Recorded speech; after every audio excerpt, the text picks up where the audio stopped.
Hello and good morning. You're watching Raj Sabha TV. This is Breakfast News. I'm Rajat Kane. Let's have a look at the top headlines. Final day of campaigning for fourth phase of elections in Uttar Pradesh. 53 constituencies spread across 12 districts to vote on Feb 23rd.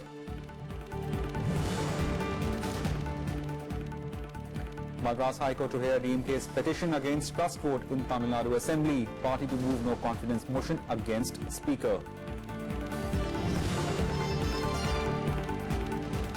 Elections to BMC and 9 other civic bodies in Maharashtra underway. BJP and Shiv Sena face off. Final phase of panchayat elections in Odisha.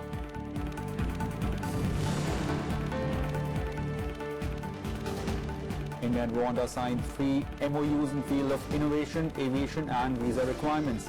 Vice President Hamid Ansari launches India Rwanda Innovation Growth Program.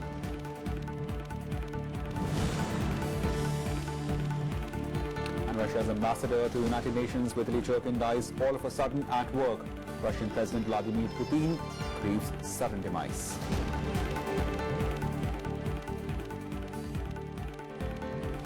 Let's have a look at some election news in verdict 2017.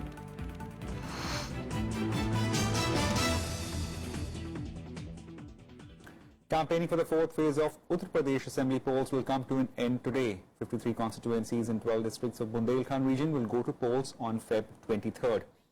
Raebareli, Allahabad, Jhansi, Chitrakoot, Fatehpur and Pratapgarh are some of the prominent constituencies. In 2012 polls, out of 53 seats in this phase, SP had 124, BJP 5, BSP 15, Congress 6 and other parties had won 3 seats. A number of high-profile rallies are scheduled for today before campaigning comes to an end at 5 p.m. Rahul Gandhi will address a public meeting in his family pocket borough Raebareli. He will then hold a road show in poll-bound Allahabad covering 14 main points of the city starting from Anand Bhavan to Allahabad railway station concluding at city's Gold Park. Akhilesh Yadav is addressing 3 rallies today at Pratapgarh, Kausambi, Allahabad and Allahabad district. Former Chief Minister and BSP Chief Mayawati will be addressing 2 rallies in Basti and Gonda districts and BJP Chief Amit Shah will address rallies in Allahabad and Kausambi districts. Key constituencies in the fourth phase saw high-voltage political rallies by political bigwigs on Monday. Big promises and biting sarcasm were in full flow at these election meetings. Electioneering for the fourth phase of the polls in Uttar Pradesh on February 23rd saw star campaigners of various parties in action on Monday. Prime Minister Narendra Modi addressed a rally in Jalgaon's Orai district, while Chief Minister Akhilesh Yadav held a rally in Raebareli. Alliance partner Congress Vice President Rahul Gandhi also addressed a rally in Koraon in Allahabad. In Orai, Prime Minister Modi promised that the BJP will create a Bundelkhand Development Board to address the issues of the region. Sapa हो, बसपा हो, कांग्रेस हो, ये सभी एक ही सिक्के के अलग-अलग पहलू है. He also mocked arch rivals Bahujan Samaj Party Mayawati for opposing the centre's demonetization drive, stating that the BSP has changed its culture to become Behenji-centric. बहनजी ने तो कहा कि पूरी तैयारी नहीं की थी. सरकार ने नहीं की थी कि आपने नहीं की थी. बहुजन बहनजी बन गया और पूरी पार्टी बहनजी संपत्ति पार्टी बन गई. Congress Vice President Rahul Gandhi targeted Prime Minister Modi at his rally in Banda in Uttar Pradesh. Gandhi claimed that the BJP was getting nervous after sensing adverse poll results in the state. He claimed the Prime Minister was making false promises on employment and farmer loans.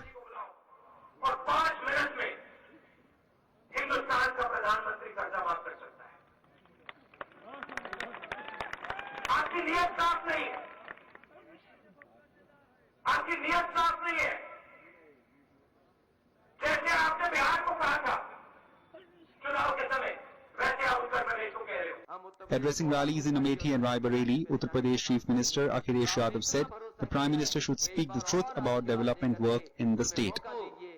अगर जनता समझ पाई हो Bharatiya Janata party के लोगों की मन की बात तो हमें बता दो आप। कोई समझ पाया मन की बात भारतीय जनता पार्टी के लोगों की? और हम तो कहते हैं कम से कम काम की बात कब करोगे ये भी बता के चले जाओ। केवल मन की बात करोगे और काम की बात नहीं करोगे तो लोकतंत्र में कैसे हिसाब किताब बनेगा? Akhilesh also highlighted the achievements of his government during his tenure. Bureau Report, Rajya Sabha TV. The Congress SP combined in UP came down hard on Prime Minister Modi's comment at election rally in Uttar Pradesh Faizabad district. The party alleged that his comment at rally last week violated the Model Code of Conduct. The BJP, however, defended remarks while accusing Congress and SP leaders of misleading people of the state. The Samajwadi Party Congress alliance has criticized the Prime Minister's comments about graveyards and cremation grounds at a rally last week. Alliance leaders called this a breach of the Model Code of Conduct. प्रधानमंत्री निश्चित हार को देखते हुए बौखला गए हैं और सांप्रदायिकता को इस चुनाव में ला रहे हैं ध्रुवीकरण करने के लिए। चुनाव आयोग को इसका कड़ा नोटिस लेना चाहिए क्योंकि अभी हाल में दिए गए उनके निर्देश का स्पष्ट उल्लंघन है और साथ ही प्रधानमंत्री ने अपने पद की शपथ जो संविधान में के तहत ली है उसको उल्लंघन किया, उसको अपमानित किया है। While Samajwadi Party chief Akhilesh Yadav used equally scathing remarks, the BJP defended Prime Minister Narendra Modi, stating that the alliance leaders were misleading people and trying to hide their incompetence. हमने प्रधानमंत्री उज्ज्वला योजना देश के गरीबों को दिया, क्या उसको हमने कोई धार्मिक आधार पे बांटा, कोई जाति के आधार पे बांटा? जो गरीब है उन्हीं को मिला और सबसे ज्यादा लाभ उत्तर प्रदेश जैसे प्रांत में दलितों को मिला है, अल्पसंख्यकों को मिला है। यही हमारी नीति, सबके साथ सबके विकास। ये जो लोग लंबे समय तक अल्पसंख्यकों के मन में डर पैदा करके वोट बटोर रहे थे, उनकी अभी लुटिया डूब रही है। वो जमीन से वो निकल जा रहे हैं, उनकी पैर के नीचे से जमीन घिसक रही है। इसी वजह से वो एक तनाव फिर पैदा करना चाहते हैं, यही दुर्भाग्यजनक है। Uttar Pradesh has seen 3 phases of polling so far. The remaining 4 will be completed in the next 2 weeks. Vishal Dahiya, Rajya Sabha TV, Delhi. The Congress party released its manifesto for Manipur Assembly polls on Monday. It promised a constitutional safeguard for territorial integrity of the state. The party also said it will strive for the removal of AFSPA from the remaining parts of Imphal if voted back to the power. The manifesto, having 19-point agenda for development, was released by Manipur Chief Minister Okram Ibobi Singh and Congress General Secretary in the state, C.P. Joshi. The party also underscored further improvement of law and order situation in the state. Ibobi Singh also promised free Wi-Fi and internet connectivity to the state while listing achievements of the Congress government of the 5 years. The manifesto referred to creation of 7 new districts in the state. The manifesto also stressed on providing employment to minimum 3 lakhs educated unemployed youth through skill development program over the period of 5 years.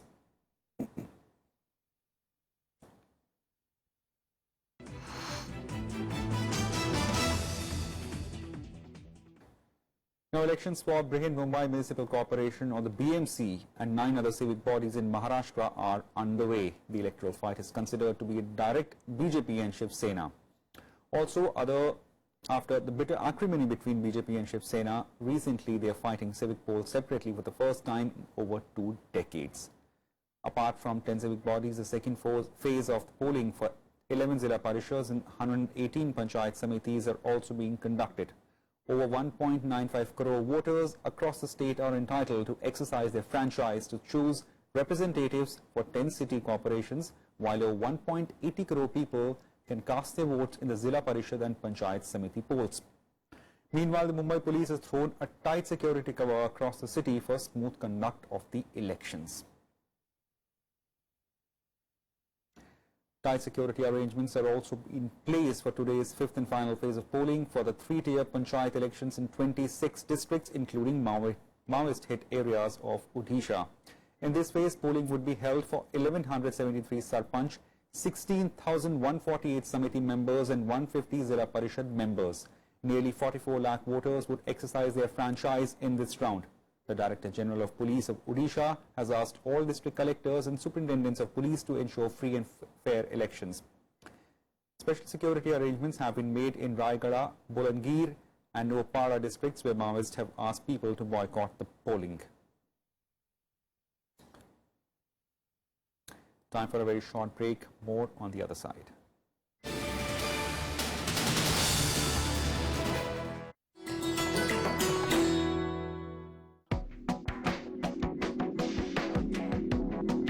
Jade was popular during Mughal era and gained prominence during Akbar's rule in 15th and 16th century.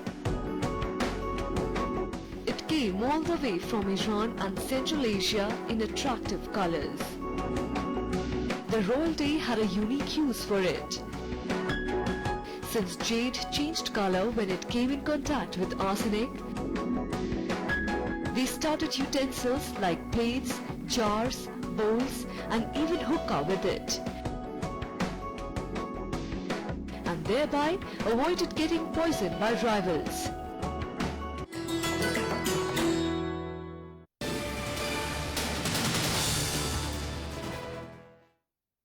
Welcome back. India and Rwanda have signed 3 MoUs in field of innovation, aviation and visa requirements. Vice President Hamid Ansari is on a 5-day 2-nation tour of Rwanda and Uganda.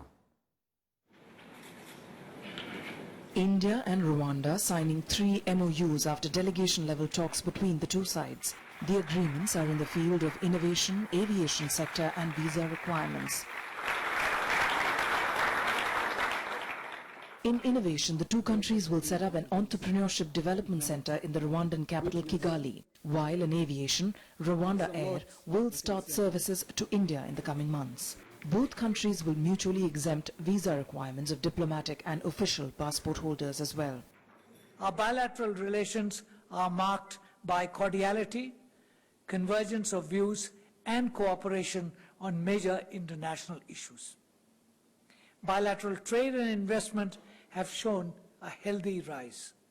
Trade between Rwanda and India has been steadily increasing over the past few years.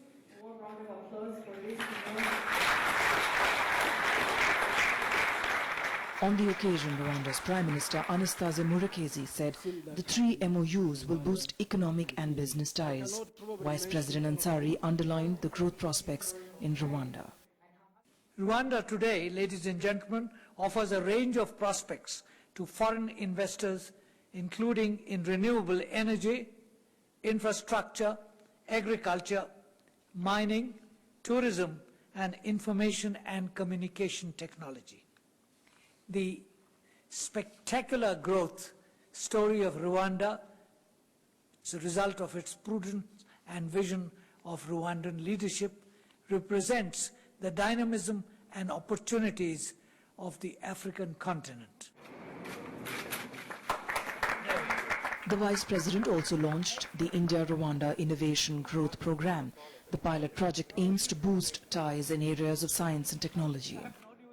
After this pilot project, the program is proposed to be implemented in the East African community in 7 countries and will then be scaled to 7 other economic zones across Africa. Under the program, 20 demonstrated and validated Indian technologies and innovations are expected to be adopted over a period of 2 years. Vice President Ansari earlier paid a visit to the Kigali Genocide Memorial. He attended a government-hosted luncheon at the hotel which had sheltered over 1,200 people during the Rwandan genocide in 1994. He then met the President of the Senate, Bernard Makuza, and held bilateral talks. Vice President Hamid Ansari also called on the President of Rwanda, Paul Kagame. The Vice President is on a 5-day 2-nation tour to Rwanda and Uganda. Smita Nai's report from Kigali, Rwanda for Rajya Sabha TV. The Madras High Court will hear DMK's petition opposing trust vote that took place in Tamil Nadu Assembly. The main opposition in the state wants the vote to be declared null and void. The DMK has also planned a statewide hunger strike in protest on Wednesday. They'll move a no-confidence motion against Speaker alleging he favored Chief Minister K. Palaniswamy. The Assembly Secretary has submitted a detailed report on the incident that took place in the House during trust vote on Saturday to the Governor. The DMK and the ADMK rebel Pannirselvam had petitioned the Governor. As the opposition steps up pressure, Chief Minister Palaniswamy ordered a string of populist measures that included closure of 500 more liquor outlets.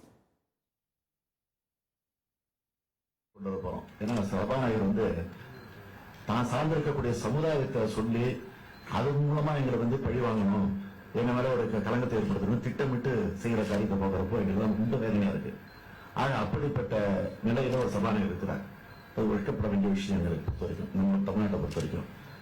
பூரண மதுவிலக்கு என்ற நிலை ஈடும் என்பது மாண்புமிகு அம்மாவின் திடமான கொள்கையாகும். The ruling Naga People's Front Legislative Party on Monday unanimously elected party president Shirozali Lezitsu as leader of the ruling Democratic Alliance to be the new chief minister of Nagaland. Nagaland Governor P.B. Acharya asked Lezitsu to form the government. Swearing in is on Wednesday. Lezitsu was elected after Chief Minister T.R. Zeliang resigned on Sunday night owing to the demands of protesting tribal groups opposed to his move to hold civic polls within 33% reservation for women. Nagaland has been in turmoil since January after NPF-led government decided to hold local body elections in 12 towns across the state. 3 people were killed following clashes between the police and the civilians. A delegation led by US Congressman Bob Gurlate has called MoUs Commerce and Industry Nirmala Sitharaman. During the meeting, the government conveyed them about India's concern over the H-1B visas besides other issues. The delegation had reportedly raised concerns on the IPR issue, including need to strengthen copyright norms and provision to encourage and protect innovations. The visit comes nearly a month after Donald Trump became the President of the United States. Delegation is scheduled to meet senior Indian leaders, during which they will likely to be apprised about India's apprehensions over the H-1B visas. Besides Delhi delegation, the largest delegation of 19 congressmen would also visit Hyderabad. Foreign Secretary S. Jaishankar will arrive in Beijing today for crucial talks with top Chinese officials to iron out differences. India is likely to discuss issues including the NSG bid and China's blocking efforts to get Jaish-e-Mohammed chief Maulana Masood Azhar banned by the United Nations. Last week, Beijing had said that it will back the move to designate Masood Azhar as terrorist only if there is a solid evidence against him. Foreign Secretary will also meet State Councillor Yang Jiechi, who is also Beijing's special representative for Indo-China border talks. Besides attending an upgraded strategic dialogue with China's Executive Vice Foreign Minister Zhang Yusui on February 22nd, Jaishankar is also expected to meet Chinese Foreign Minister Wang Yi. India's tie with the US and Chinese investment in India are also likely to figure in the talks. Now, chilly weather conditions prevail across Himachal Pradesh as heavy thunderstorm lashed out the state on Monday. The continuous snowfall in Kinnaur, Kullu, Chamba and Shimla districts have affected normal life. Power supply has also been disrupted in the valley after more than 60 centimeters of snowfall. Residents are happy after the downpour as they expected to yield a good harvest for the largely agrarian state. Meanwhile, the Weather Office has forecast light to moderate snowfall in the higher reaches and also rain on the lower zones for the next 24 hours. The Met Office has also advised people not to venture out in open places. हमारे मौसम विभाग के हिसाब से हमारे को इस दफा अच्छी बर्फबारी भी हुई है और भी आगे बारिशों का हमारे लिए लाभदायक हो गई और थोड़ा ओलावृष्टि भी बहुत हो रही है। अभी पिछले 24 घंटों में हिमाचल प्रदेश के बहुत सारे इलाकों में बारिश रिकॉर्ड की गई और जो ऊपर के इलाके हैं वहाँ पे स्नोफॉल रिकॉर्ड किया गया। स्नोफॉल जो डिस्ट्रिक्ट चंबा, कुल्लू, लाहौल स्पीति, किन्नौर और शिमला डिस्ट्रिक्ट के जो ऊपर के इलाके हैं वहाँ पे light to moderate snowfall record किया गया और जिससे तापमान जो न्यूनतम तापमान है उसमें काफी गिरावट दर्ज की गई। Time for a very small break. More on the other side.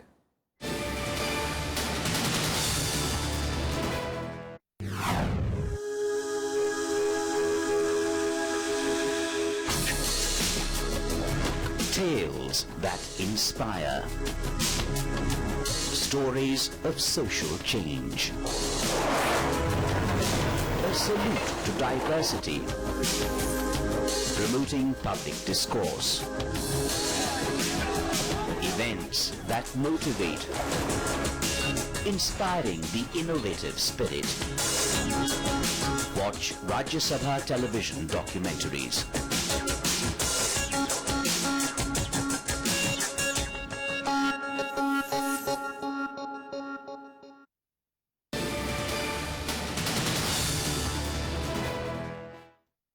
Welcome back. US President Donald Trump has named Lieutenant General H.R. McMaster as his national security advisor.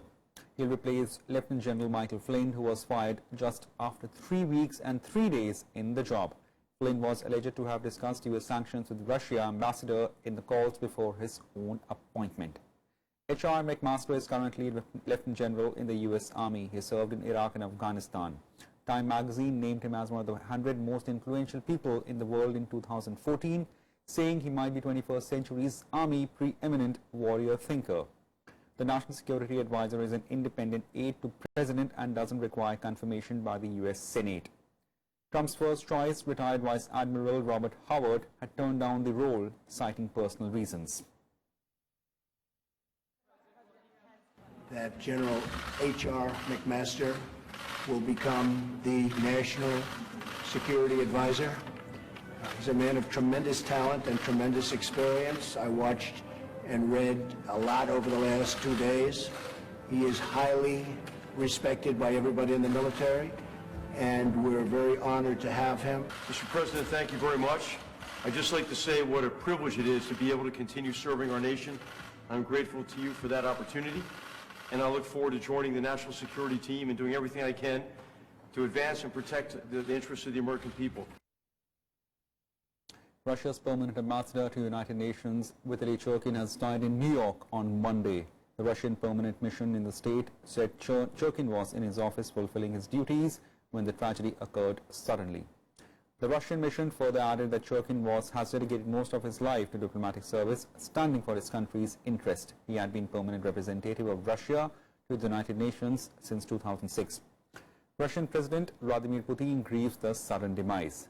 The flags at Russian consulate and mission to the United Nations were at half-mast to mark his passing. United Nations delegates have also stand to observe a minute of silence during the meeting of a working group of United Nations General Assembly. I would like to offer, on behalf of all of us, our deepest condolences to the country, to the government of Russia, to the Russian mission here at the UN, and most of all, to the wife and 2 children of Ambassador Vitaly Churkin. He was a dear colleague of all of ours, a deeply committed diplomat to his country, and one of the finest people we have known. And I'd like to mark this moment here today with a moment of silence in memory of his service. A look at what else is making news across the world in World Wrap. North Korea locked horns with Malaysia on Monday over the investigation into the killing of leader Kim Jong-un's brother, Kim Jong-nam. This as footage emerged from the moment Kim Jong-nam was fatally attacked in Kuala Lumpur airport. Malaysia's probe has put 5 North Koreans in the frame for the airport assassination. But Pyongyang said it had no faith in the investigation and claimed Kuala Lumpur was in cahoots with the hostile forces. Former Pakistan President Pervez Musharraf has said that Afghanistan's intelligence agency, the National Directorate of Security, NDS, was playing into the Indian hands. He further said that NDS was being used as a tool for facilitating terror groups in Pakistan. On arrest of 2008 Mumbai terror attack mastermind and Jamaat Dawa chief Hafiz Saeed, Musharraf said Saeed was not a terrorist.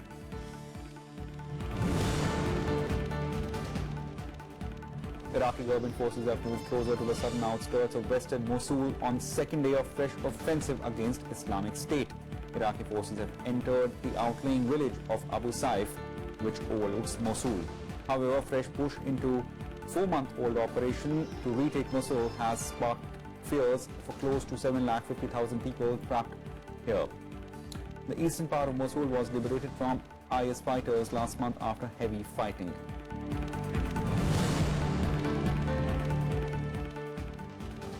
British lawmakers held debate on Monday on whether a state visit by US President Donald Trump should be cancelled. The debate came after a petition opposing tour amassed nearly 2 million signatures. An opposing petition has drawn just 3 lakhs. British Prime Minister Theresa May invited US President to visit 7 days after he took office when she met him in Washington last month. The chief of Indian Space Research Organization ISRO had said the country has the capability to develop a space station. A.S. Kiran Kumar, however, said that it needed a long-term approach and an ambitious planning. His comments came in the wake of ISRO's historic achievement of putting 104 satellites simultaneously into orbit. He said this during Foundation Day ceremony of Raja Ramanna Center for Advanced Technology in Indore. Kumar said ISRO was also mulling tie-up with industry to enhance the country's satellite launching capability.